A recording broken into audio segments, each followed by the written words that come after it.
The Sun and Moon Show. They were briefly at best mentioned in my first video, but oh boy did you guys go crazy over it. Due to high demand, it's time I go over the channel of all time, because if you think the FNaF lore gets crazy, you haven't even seen half of the Sun and Moon Show. I'm gonna do my best to explain it all correctly. Keep in mind though, I had to watch over 200 videos, so sorry if I get some things incorrect. In terms of background information about the show, it's a little hard to find online.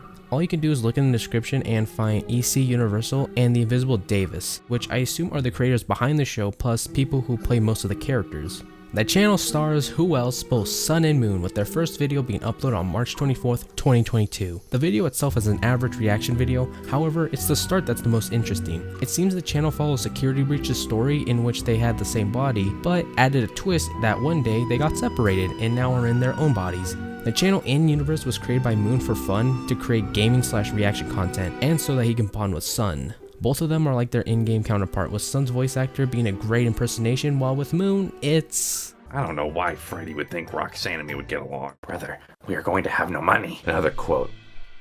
Home is where the heart is. We may not have hearts, but I don't consider this place a home. Well, it's something alright. At first, I'll be honest, I didn't like it, but over time it grew on me, plus needing to do Moon's canon voice for long hours at times, saying tons of sentences would kill anyone's throat, especially since they uploaded every single day. VR chat is where the main story happens, with it sometimes making its way to the gaming videos, but nothing that you'll feel that you're missing out on.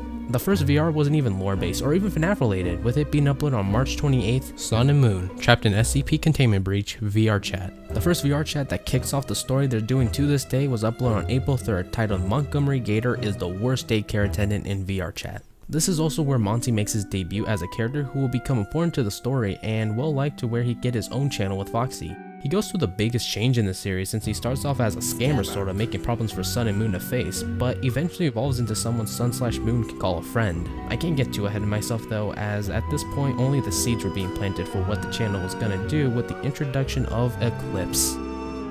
Wait, sorry, wrong footage. Eclipse was first introduced on May 12th with the video Sun and Moon tear down Freddy Fazbear's Pizzeria. He is the result of Sun/Moon splitting into their own bodies and is the main villain throughout the series. What's a good villain though, without asking the question if he's hot or not? Next question please. Moon later on has to learn magic from Golden Freddy, who is played by Mario Mania, in the video uploaded on May 30th called Sun and Moon Search for Golden Freddy in VR chat. This is where the show gets gold, no pun intended. Golden Freddy literally explains sex to these guys. Is this important to the lore? No, but he introduces the idea of sex. Afterwards, he tells Sun and Moon the FBI basically got their asses, as now they're interviewed for the July 16th incident.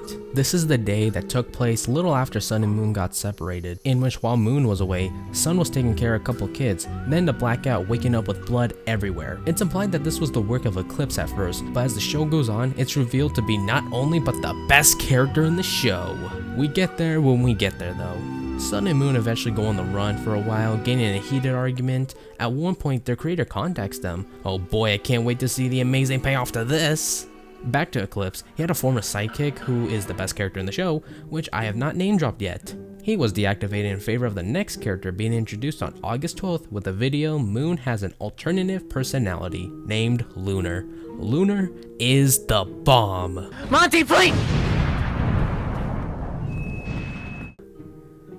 Sorry, too soon. Lunar is another foe in the series who I also enjoy. Out of the four Sun/Moons though, he's probably my least favorite, but he does have fun moments with Monty, plus this is the point where Monty himself becomes important, having really changed by the end of the events. What event, you might be asking? This all been leading up to the biggest moment in the show at the start of October, once Eclipse evil plan works, where the channel goes from the Sun and Moon show to the Eclipse and Lunar show, since now he's taken over Sun's body and Lunar has taken over Moon's body. Alright, the creator shows up, but it was honestly kinda lame. I mean, look at this thing. Anyways, remember the former sidekick of Eclipse I mentioned earlier? No? Well, Lunar does, since he eventually gets Blood Moon in on this. Who is Blood Moon? Only the best character of Blood Moon, my beloved. He made his beautiful introduction on October 6th with the video Origins of Blood Moon in VR chat. He has two sides of him, with both having one goal in mind: blood. What I enjoy about them is that they basically are the complete opposite of Sun and Moon when they were together, whereas they kept fighting for control. Blood Moon, with its two hosts, work together as a team since they share similar interests, being causing havoc to all around them. I just have to show my favorite clip of him just out of context. Just look at this. How do we get to kill? You get to kill the bad people. What? Back with Eclipse and Lunar, they decide to make a reference to that one Judy and Nick meme from a long while back with this scene. Which, can I just say now, the sound effects in this show are, well, they throw me off guard sometimes, especially when the scene is meant to be taken seriously and they use a stock sound effect every YouTuber uses. Is there anything else going on with them? Well, I feel now is as good a time as ever to talk about Eclipse's main goal in the series, being the star. This is the most powerful item as it can practically do anything. His plan is to use it to rewrite the world to his liking and make it his own paradise where Sun and Moon suffer. He eventually gets his hands on it, leading to the most amazing finale ever where he and Blood Moon fight, while Sun, who learned magic during this time, eventually pulls Eclipse in and defeats him once and for all. All seems well with Lunar turning to the good side, gaining his own body, Sun and Moon finally going back to their normal lives, and Blood Moon still existing. Until it isn't, since the channel of course still needs to keep going and they weren't just gonna end it there. What's going on now? Eclipse returns. Weirdly, very quickly I say. This also happens to Blood Moon. Can't do anything worse. I think we're at a point where I gotta get to the negative, as I personally think Eclipse should have stayed dead and Blood Moon should have been the next villain, but they can't really do that now since Worse happens. What else is going on from here? A virus starts making itself known in Moon called Kill Code, introduced in the video Moon's Kill Code vs Monty Gator in VR chat, released on January 12th, 2023. This is one of the two characters in the show I kinda don't care for at all. At least with the creator, I was sorta interested at the start, even if it had a weak payoff. But with Kill Code as a whole, plus the setting of the videos he's in, he just creates a snooze fest for me. Remember this from 2 seconds ago? This is one of the two characters in the show I kinda don't care for at all.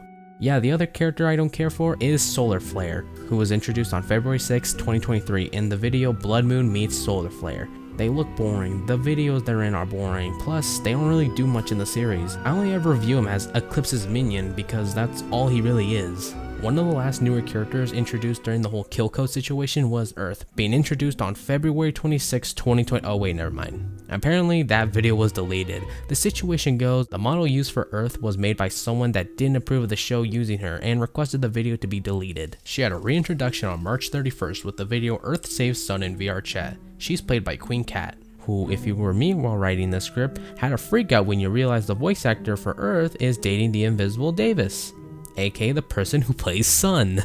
Earth is a nice, charming character, plain and simple. I always just have a smile on my face when she's on screen, even if her face reminds me of an emoji Think Noodle would use. Right here is one of my favorite scenes with her. Look at her, just a silly fella. What about Lunar though? He had stuff going on I forgot to mention. Monty, flee! Yeah, that's all. Oh right, Eclipse. He's got the star again and rewrites it to where everyone in the Pizzaplex hates Sun and Moon, but Monty wasn't at all affected by it since he was out in space when it happened. Don't ask why. Basically at this point, Monty is all Sun and Moon have, as everyone else in the Pizzaplex they live in hates them. The story then leads to Moon eventually getting his memory erased near the end of Kill Code's story. Then Sun gets some star power from Kill Code but hides it from Moon, but then gets caught by Moon later on, leading to an argument. Another character I forgot to mention was Ruin Eclipse that was just added recently. I don't really know what to say about him. His literal motivation for kidnapping Sun in a recent video was just to play FNaF Ruin with Moon. As for this Eclipse, he's just kinda around, not knowing what to do since he has all the power but doesn't really have fun with it anymore. It's his character now that makes me wish they kept him dead, as his whole thing now is literally having nothing to do, which, surprise surprise, is pretty boring to watch. What about it as a whole though? How do I feel about the Sun and Moon show? I mean, that's alright, I enjoy it enough. Yeah, sorry to give you guys such an anticlimactic answer, but I have no passionate love or hate towards the series. I, at the end of the day, recommend it if this is your sort of thing. I most certainly had fun while watching this. Would I have fun watching the other 6 channels they have?